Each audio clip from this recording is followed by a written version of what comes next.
इससे पिछली वीडियो में हमने फंक्शंस के बारे में बात की थी।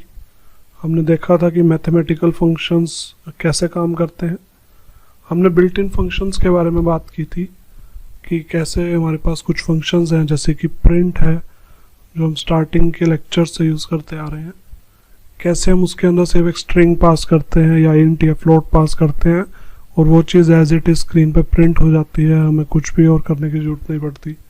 हमें प्रोग्रामर को कुछ ऐसा एक्सप्लिसिटली कुछ बताने की ज़रूरत नहीं पड़ती कि हमारा स्क्रीन रेजोल्यूशन इतना है या फिर ये वाला मॉनिटर है या फिर इस वाले शेल में प्रिंट करो।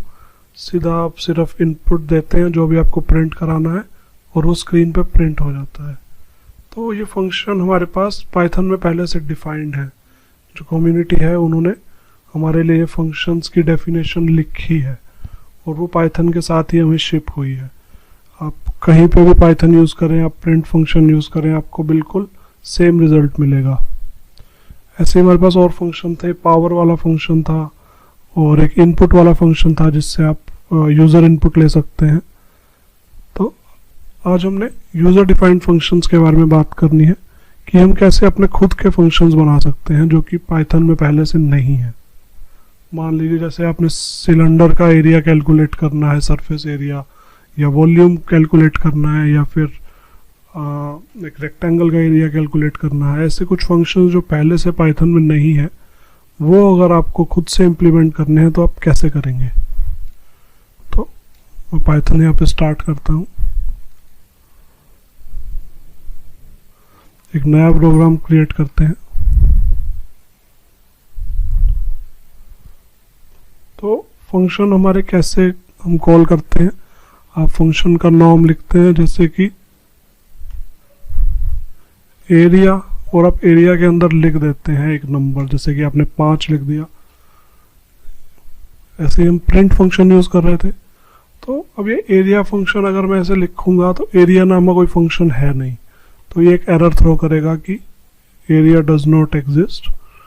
मैं इसको कुछ भी नाम दे देता हूँ, AR दे देता हूँ जैसे। तो name area is not defined. तो हम फंक्शंस को डिफाइन कर सकते हैं। DEF लिखेंगे तो मतलब हम एक फंक्शन डिफाइन कर रहे हैं। अब हमें फंक्शन का नाम लिखना है एरिया। फंक्शन का नाम हमने डिफाइन किया।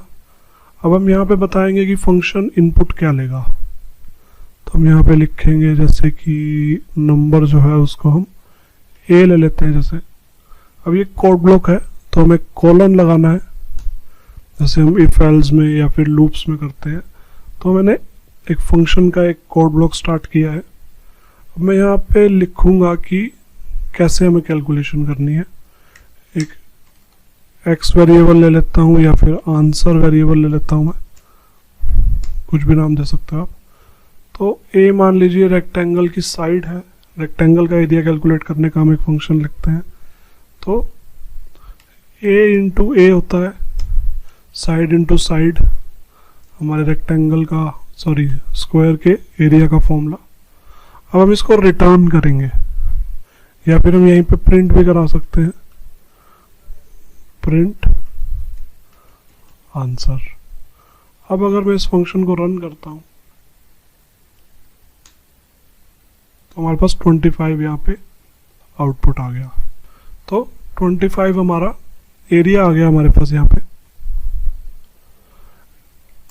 मान लीजिए मैं इसको कितनी भी बार अब ऐसे कॉल करता जाऊं, मान लीजिए मैं इसको 26 के लिए कॉल करूं, तो मुझे बार बार स्क्वायर वाला कोड लिखने की जरूरत नहीं पड़ेगी। जो यहाँ पर हो रहा है वो मुझे एक ही बार लिखना पड़ा। मैं यहाँ एक प्रिंट स्टेटमेंट और डाल सकता हूँ। ये कोड ब्लॉक है पूरा, मैं जितनी मर्जी स्टेटमेंट्स यहाँ लिख सकता हूँ। Area of the square is, यहाँ पे मैं ऐसे कॉलन लगा सकता हूँ। अब मैं इसको अगर रन करता हूँ तो मेरे को मतलब एक कोड बार बार लिखना नहीं पड़ा। ये कोड हमारा यहाँ पर एनकैप्सुलेट हो गया। ये एरिया का हमने एक फंक्शन डिफाइन कर दिया। अब मैं कहीं पे भी एरिया ऐसे लिखूंगा तो ये वाला कोड कॉल हो जाएगा।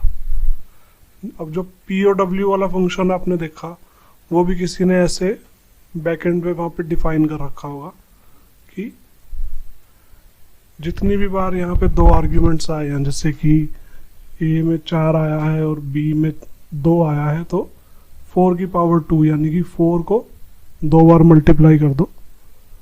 तो ऐसे फंक्शंस भी हम बनाएंगे नेक्स्ट वीडियो में, थोड़े कॉम्प्लेक्स वाले, जो कि लूप्स वगैरह का यूज़ कर रहे हैं हमारे पास। एक फंक्शन और बनाते हैं यहाँ पे। आप कितने भी फंक्शन रख सकते हैं एक मॉड्यूल में। मान लीजिए वॉल्यूम का हम बनाते हैं, इसकी वॉल्यूम का सिलेंडर का बनाते हैं। सिलेंडर की वॉल्यूम का क्या फॉर्मूला होता है, पाई आर स्क्वायर एच। तो हमारे क्या क्या वेरिएबल रहेंगे, एक तो जो रेडियस है वो, और एक हाइट। तो 2 वेरिएबल्स वाला फंक्शन है ये। हमारा आंसर, या फिर एन एस लिख लेते हैं, सिर्फ कुछ भी लिख सकते हैं आप। हमारा आंसर होगा 3.14, यानी कि पाई की वैल्यू। मैं 22/7 भी लिख सकता था यहाँ पे। पाई आर स्क्वायर, आर में 2 बार लिख सकता हूँ, 2 बार आ गया तो वो स्क्वायर हो गया, इंटू एच। तो आंसर में हमारे पास सिलेंडर की वॉल्यूम आ जाएगी। मैं डबल आर की जगह ऐसे भी लिख सकता हूँ, POW R2। क्लियर हो रहा होगा आपको कि POW वाला फंक्शन हमारा पावर की वैल्यू रिटर्न करेगा, यानी कि स्क्वायर करके देगा आर का, फिर ये पाई से मल्टीप्लाई होगा, फिर ये एच से मल्टीप्लाई होगा। अब मैं यहाँ पे आंसर प्रिंट कर सकता हूँ। मैं यहाँ लिख सकता हूँ आंसर। अब जब मैं इससे बाहर निकलूंगा तो ये मेरी कॉल करने की जगह है। मान लीजिए मैं वॉल्यूम फंक्शन को यहाँ कॉल करता हूँ, मैं रेडियस पास करता हूँ 3 और हाइट पास करता हूँ 10, और फिर इसको रन करता हूँ, तो एरिया वाला कोड हमारा रन ही नहीं होगा, हमारा वॉल्यूम वाला कोड रन होगा, क्योंकि मैंने ये कॉल है हमारी। इसको हम कहते हैं कॉल, और इसको हम कहते हैं डेफिनेशन, क्योंकि ये हमारी फंक्शन की डेफिनेशन है कि क्या क्या कैसे कैसे करना है। तो वॉल्यूम में मैंने 3 और 10 पास किया, 3 मेरा आर के अंदर गया यानी कि रेडियस हो गया, एच मेरा हाइट के अंदर गया, एक सिलेंडर हो गया। सिलेंडर आप समझते हैं, जो हमने ज्योमेट्री में हमारे पास सिलेंडर होते थे, ये इसकी हाइट है और ये इसका रेडियस है। तो जो वॉल्यूम का फॉर्मूला होता था वो हमारा होता था पाई आर स्क्वायर एच। तो कंप्यूटर लैंग्वेज में इसको लिखें तो 3.14, और मल्टीप्लाई को स्टार लिखना होता है तो star R into H. R into R को आप ऐसे भी लिख सकते हैं, POW R2।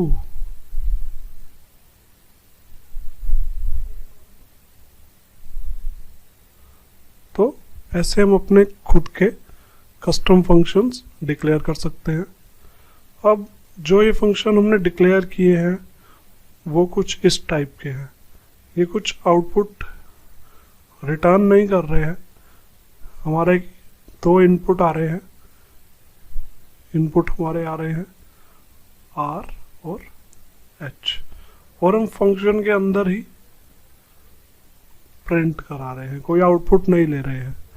मान लीजिए आप आउटपुट इसके अंदर से पास कराना चाहते हैं,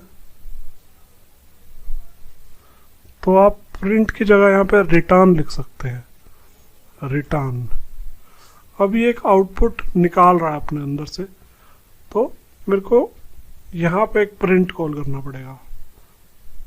ये एक वैल्यू रिटर्न कर रहा है, या तो मैं फंक्शन के अंदर ही प्रिंटिंग करा सकता हूँ, या फंक्शन से मैं वैल्यू वापस भेज सकता हूँ। अब अगर मैं इसको रन करूँगा तो भी बिल्कुल सेम आउटपुट आएगा मेरे पास, क्योंकि मैंने वहाँ से वैल्यू रिटर्न करा दी, और जो वैल्यू रिटर्न होके यहाँ पे आई वो प्रिंट हो गई। अगर मैं इसको ऐसे डायरेक्टली कॉल कर देता जैसे मैं पहले कर रहा हूँ तो स्क्रीन पे कुछ प्रिंट ना होता। हमारी वो चीज़ देखो रिटर्न हुई, लेकिन यहाँ पे कुछ प्रिंट नहीं हुआ क्योंकि हमने प्रिंट फंक्शन को कहीं पे कॉल ही नहीं किया इसके लिए। तो दो रास्ते हैं आपके पास एक फंक्शन से आउटपुट लेने के। या तो आप जैसे डायग्राम दिख रहा है वैसे कीजिए, यहाँ पे एक रिटर्न स्टेटमेंट डालिए, एक इनपुट दीजिए या फिर एक से ज़्यादा इनपुट दीजिए, जैसे कि हमने आर और एच दिए हैं। अगर आप ऐसा नहीं करना चाहते, रिटर्न नहीं लेना चाहते, या अगर आप रिटर्न करते हैं तो आपको आउटपुट के साथ ऐसे प्रिंट लिखना पड़ेगा। अगर आप ये सब झमेले में नहीं पढ़ना चाहते तो आप फंक्शन के अंदर ही प्रिंटिंग करा सकते हैं। फंक्शन को ही कह सकते हैं कि भाई तू ही प्रिंट कर दियो। फंक्शन के अंदर ही आप प्रिंट कॉल कर सकते हैं। फिर आपको फंक्शन को बस कॉल करना है। आपको अगर प्रिंट अंदर नहीं कराना है, बाहर कराना है, तो ये कुछ ऐसा दिखेगा। काफ़ी आइडिया हो गया होगा आपको कि कैसे फंक्शन हमारे काम करते हैं। कुछ और कॉम्प्लेक्स फंक्शंस हम बनाएंगे through out the course. Functional programming काफ़ी हमारी फ़ायदेमंद रहती है क्योंकि कुछ फंक्शंस हम बार बार यूज़ करते हैं। कुछ मैं अपने बनाए हुए प्रोजेक्ट्स दिखाऊंगा जिसमें मैं आपको अपने बने हुए फंक्शंस दिखाऊंगा कि कोड हमारा थोड़ा सा होता है और फंक्शंस ही सारा कुछ कर रहे होते हैं। फंक्शंस को हम बार बार कॉल करते रहते हैं ताकि हमें सारा कोड बार बार ना लिखना पड़े। मैं एक आपको एग्जांपल देता हूँ। मान लीजिए आपके पास बहुत सारे वैल्यूज़ हैं आर और एच के, तो आपको बार बार ये कोड ऐसे लिखना पड़ता। एक नया एग्जांपल ले लेते हैं, उसमें मैं आपको दिखाता हूँ। मान लीजिए फंक्शन का कंसेप्ट ही ना होता पाइथन में, तो आप ये प्रॉब्लम कैसे सॉल्व करते हैं।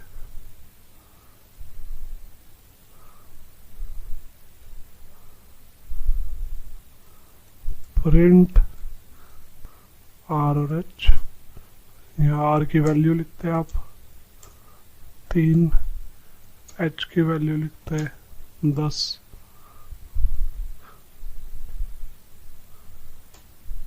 मैं इसको इनएफिशिएंट के नाम से सेव करता हूँ क्योंकि काफ़ी इनएफिशिएंट तरीका है हमारा काम करने का।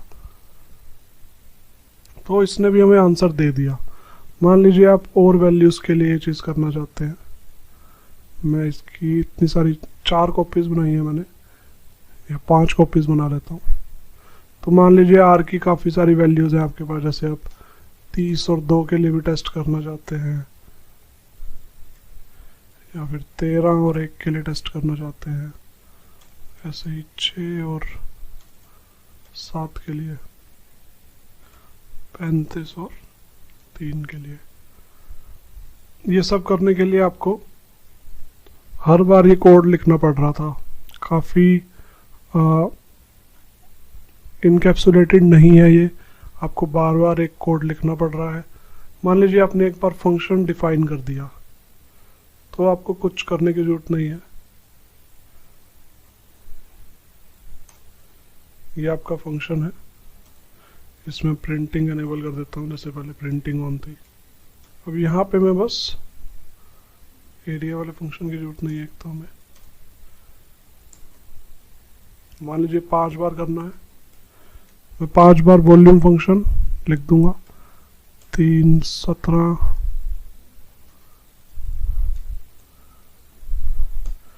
1, 2, 3, 4, 5 लाइनें हमने ऐसे डायरेक्ट लिखी। फंक्शन सिर्फ एक बार डिफाइंड है। अगर आप अभी इन दोनों कोड को देखें तो आपको कौन सा बेटर लग रहा है। ये हमारा एफिशिएंट कोड है, ये हमारा इनएफिशिएंट कोड है। बार बार हमें प्रिंट के अंदर फॉर्मूला पास करना पड़ रहा है पूरा का पूरा। इससे अच्छा है कि हम एक कस्टम ही अपना एक फंक्शन लिख लें। अगली आने वाली वीडियोस में हम थोड़ी और बात करेंगे अपने खुद के फंक्शंस लिखने के बारे में। तो मिलते हैं नेक्स्ट वीडियो में।